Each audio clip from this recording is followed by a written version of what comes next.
नमस्कार, मेरा नाम साधना शुक्ला है। मेरे साधना संसार चैनल को आप सब्सक्राइब कीजिए, लाल घंटी बजाइए और मेरा वीडियो अंत तक जरूर देखिए।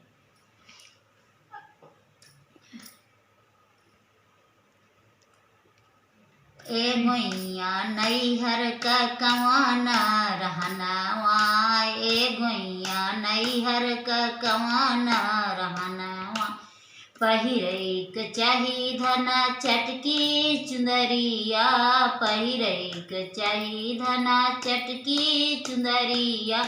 हे गोइया नाचैक पक्का अंगनवा, हे गोइया नाचैक पक्का अंगनवा।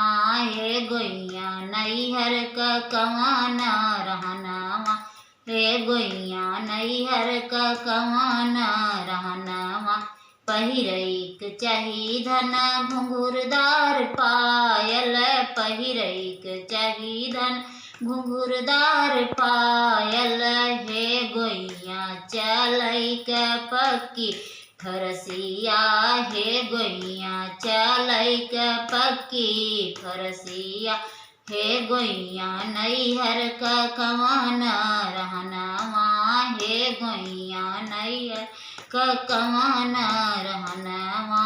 सथवा तो चाहिए अपना सजनवा, सथवा तो चाहिए अपना सजनवा।